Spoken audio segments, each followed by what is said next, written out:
Hey Hornets, I'm Jack. And I'm Ariana. And you're watching KBTV.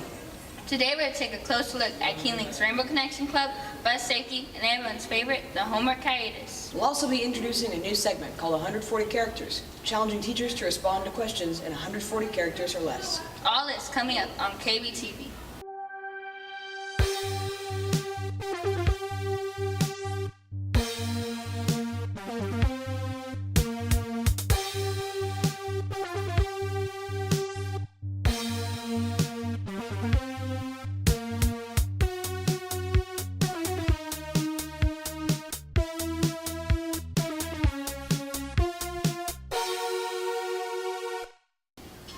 It's a Tuesday, so it's a news day. Here's the buzz for this week.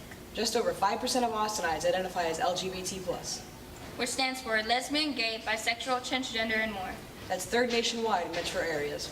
So it's not surprising that Austin has its very own Pride Festival, and Keeling has a club dedicated to helping out the LGBT+. They say that in room 217, dreams really do come true. Because at Keeling, you don't need to travel over the rainbow to feel supported or to support others.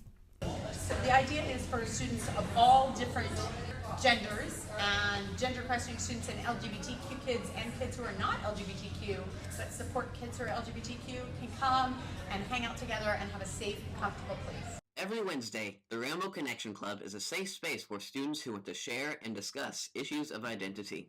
A place where you get a lot of support and you can talk about things. Either be an ally or seek help or just kind of anything, even just to talk to someone. It's really nice. Sometimes members of the club take their activism into the community, like this weekend when members attended the LGBTQ+ Pride Parade downtown on September 30th, organized by Austin Pride to promote acceptance and education, giving students an opportunity to inspire others and to support the Austin community. This has been Laura Lashes and Asa Shepard reporting for KBTV. Keeling's Rainbow Connection Club is one of many around Keeling that help highlight important issues and help students have fun. Clubs like this aren't the only things students are doing after school. They're also staying for office hours after school and think tank to help get their homework done. Luckily for them, us really, the Keeling's administration issued a new policy to lighten up the workload. Everyone says Keeling students get tons of homework. That's because they do. On most days, many students spend anywhere from 30 minutes to 2 hours on homework, leaving little time for extracurricular activities like sports and clubs. I just wish they didn't give it. We already have time at school to do it. What's the point of doing it at home? To offload some of the homework burden, Keeling administration instituted Homework Hiatus, a once a 6 weeks homework-free weekend, allowing students to spend more free time with their friends and family.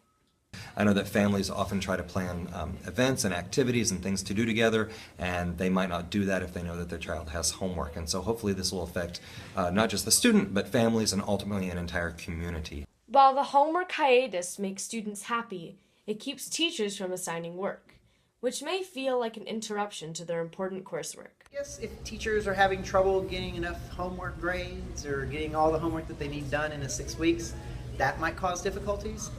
Regardless of any troubles it may cause with lesson planning, the homework hiatus gives Keeling students a much-needed break and sets them up for success in and out of the classroom. This has been Maya Hanser-Young reporting for KBTV.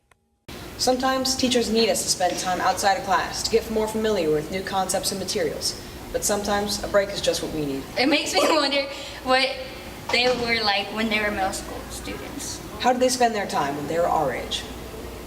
KBTV reporters challenged teachers to tell us a new feature called 140 Characters.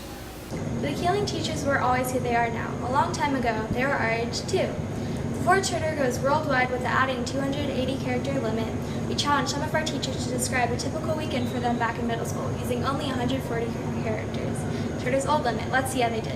In middle school, I spent my weekends with my friends. Ice skating, roller skating, talking on the phone, and Friday night dances at the Teen Life Center. On Fridays, we would eat a massive portion of food and then go to the football game. Waffles for breakfast, a soccer game, and then Memphis Americans indoor soccer game at night. Typical weekend for me would have been getting up Saturday morning, going to play tennis, going to movies with my friends, doing chores, and then watching TV. A typical weekend in South America was, for me in middle school, was just dancing around all weekend long. So when I was in middle school, during the weekends, Atari just came out. So I remember going to my friend's house and we played Myth Man and other games that had just came out. I was very excited about that. I would watch the Star Wars movies and then give elaborate quizzes to my family about obscure character names. This has been Riley Smith and Sydney Yip reporting for KBTV. I don't know about you, Ariana, but that's pretty different from my idea of a perfect weekend. Still, I'm glad that everyone gets a break from homework. Me too. I know not many other schools care enough to give their students a break like this. Keeling is different from other schools in many ways. One of the most noticeable being that students are bused to here from all across the city. And with all those buses on Austin's crowded highways and some of the highest traffic times, the risk for vehicle accidents is always a concern. KBTV reporters take a closer look at bus transportation safety.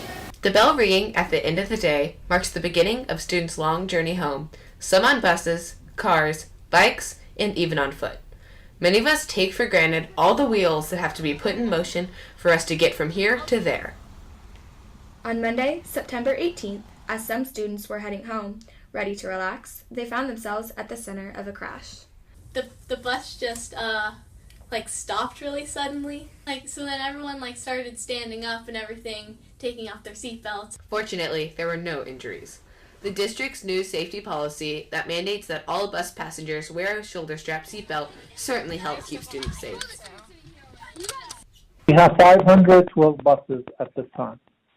We have about 100, about half of those preventable, half of those non-preventable. Unfortunately, despite everything the district does, accidents still happen. With students on buses during heavy traffic times, students should be sure to stop and pay close attention to safety rules and regulations. This has been Sam Church and Julia Dow, reporting for KBTV. So remember, Hornets, stay safe and buckle up and pay attention to your school bus driver. Well, that does it for this episode, Hornets. I'm Jack. And I'm Ariana. This has been KBTV, Keeling's #1 news source for news and information.